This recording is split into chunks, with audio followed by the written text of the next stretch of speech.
morning, or depending when you're watching this, good afternoon, good evening, or good night. My name's Ross, and as always told, out of Voice Radio. So today, we're going to be taking a little bit of a look at Mega Sableye and Tyranitar.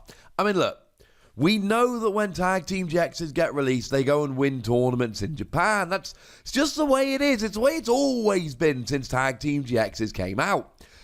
Good news is, it means that every time a Tag Team GX comes out, you can come to this channel and you can find a deck list of it winning. So, Mega Sableye and Tyranitar then. We should probably remind ourselves what it is that it actually does. Translations here come from the lovely Joe at Cerebi.net and the lovely David Hochmann from limitlesstcg.com/translations. So let's start off with Mega Sableye and Tyranitar then. Huge 280 HP, second biggest Pokemon we've got, that's pretty good. The main attack here, 5 energy, 210, but if your opponent's active Pokemon is an EX or a GX and is knocked out by damage from this attack, take an extra prize. That's crazy good. That means that you're taking 3 prizes off a GX and 4 prizes off a Tag Team GX. Now, it's only doing 210, but you can kind of live with that because you've got huge HP and you can easily 2-hit KO for 4 prizes. If you're 2-hit KOing for 4 prizes, you're still essentially taking 2 prizes per attack. That's alright. Now, there is a GX attack here as well, though it is obscenely expensive. 5 energy, 250. Or 10 energy, 250, and discard the top 15 cards of your opponent's deck. It's not going to work all the time, but on the rare occasions where it does work, you're going to be discarding a quarter of their deck. And that's a quarter of their full deck, and it won't be full at the time. That's pretty ridiculously good. So yeah, that's pretty nice. Problem is, these attacks are extremely expensive. So when we look at the other Pokemon here, really we're just looking at ways to get this rolling. And there are 2 Pokemon that primarily we're using here. Firstly, we're using Naganadel. Naganadel accelerates 1 basic energy from the discard pile to itself per turn. So you accelerate the darkness energy to this, and that's all well and good, but we need a way to move it over, and that's where Weavile GX comes in. Weavile GX has a rather fantastic ability whereby, as often as you like during your turn, you may move a basic darkness energy from one of your Pokemon to another one of your Pokemon. Yeah, it's really quite good. So now you accelerate the energy to Naganadel using the ability, and then you move it from Naganadel to whatever Pokemon you like using Weavile. Still going to take you a couple of turns to actually get enough energy on the board to get this rolling, but if you're attaching 1 per turn, and then you're attaching 1 to Naganadel per turn, you can get this rolling. You can also move the energy around, so if you think a Mega Sableye and Tyranitar is about to get KO'd, you can move the energy to a new one using Weavile. Although one thing to point out here, we're only playing 10 energy total, so although you can use Mega Sableye and Tyranitar's GX attack, to do so will mean you're actually using every single energy in your deck on the one Pokemon. Doesn't mean you can't do it, just means it's awkward. Now there are a couple of other Pokemon here. We're playing a Ditto Prism Star. I mean look, you're playing 2 different Stage 1 lines, and Ditto Prism Star's pretty gosh darn good. We're playing a Tapu Lele. Now honestly, we'd rather not be playing a Tapu Lele, but it gets you your supporter. Sometimes you just need a supporter to get rolling. And 1 copy of the Absol from Team Up. It increases the retreat cost of basic Pokemon by 1, which is really good against a whole bunch of stuff like Jirachi, for instance. I mean, it kind of hurts all Tag Team GXs, though they've usually got other switching options, but just the fact that you can stop Jirachi retreating on an escape board, which reduces the retreat cost by 1, is a really nice option here. And I'm going to spoil a little bit of a surprise. You do have Night City here. Night City gives basic darkness Pokemon free retreat, so you're not really hurt by Absol at all here, which is really quite nice. Now, Absol only hurts your opponent, not you, but it means if your opponent were to drop an Absol, you wouldn't care, which is kind of fun. Now, that's the Pokemon line. It really is all built around Mega Sableye and Tyranitar, and I'm still slightly worried that Mega Sableye and Tyranitar is just too beefy, too expensive. 5 energy is a lot, but maybe with Naganadel we can make it work. Now, in terms of Pokemon search here, we've got Nest Ball and Ultra Ball. We're playing 4 of each. Nest Ball to get your basics, Ultra Ball to get any of them, but please do remember that Ultra Ball discards cards from your hand, and that might be quite nice in terms of just getting the energy on Naganadel.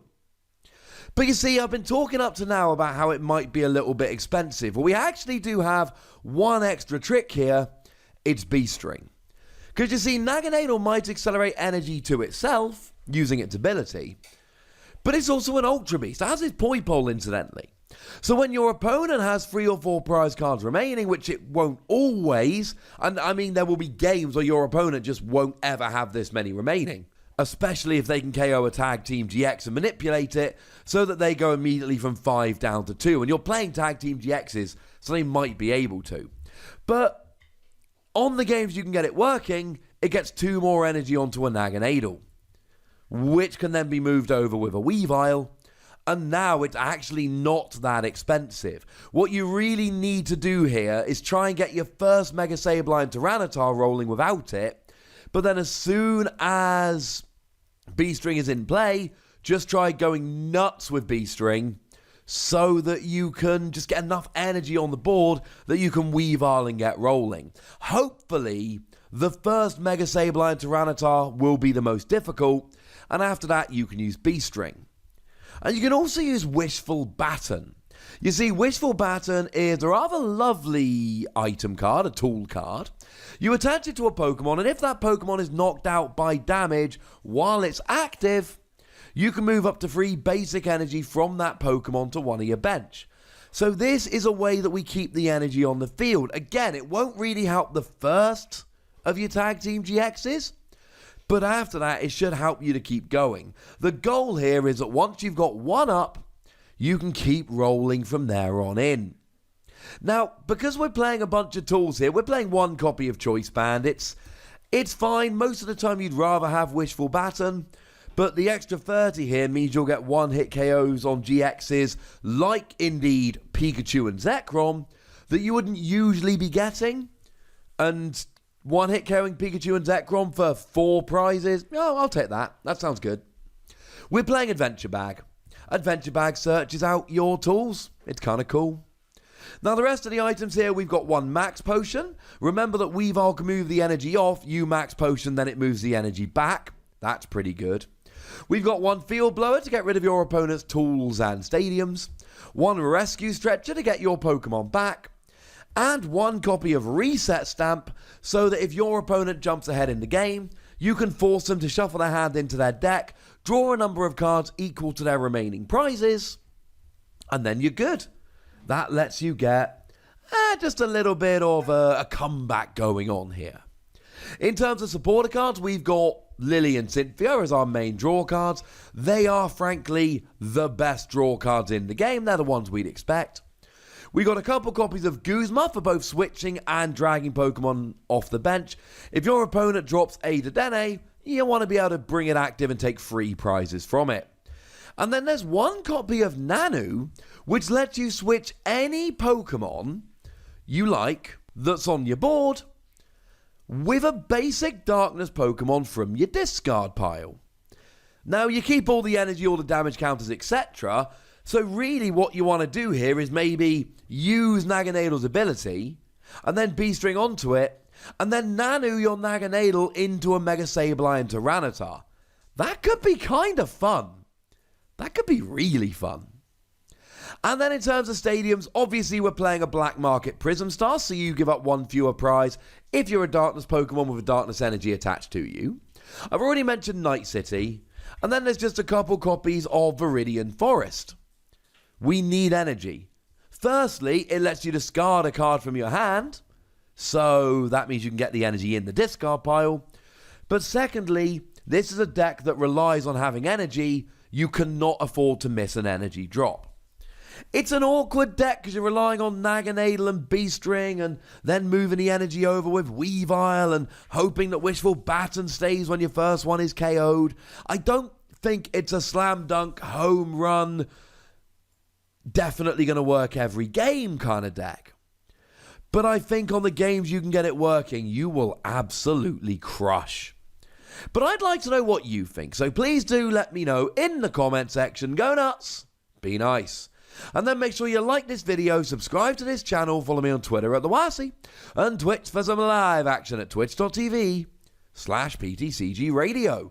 If you want to support the channel, get some bonus podcasts and all that, head on over to patreon.com/PTCGRadio, where you can do exactly that. And please do make sure you're checking out youtube.com/WasiPlays, where we talk about games that don't even have Pokemon in. But by far the most important thing as always, look after yourselves till next time. Thank you very much for watching. My name's Ross, and you've been watching PTCG Radio.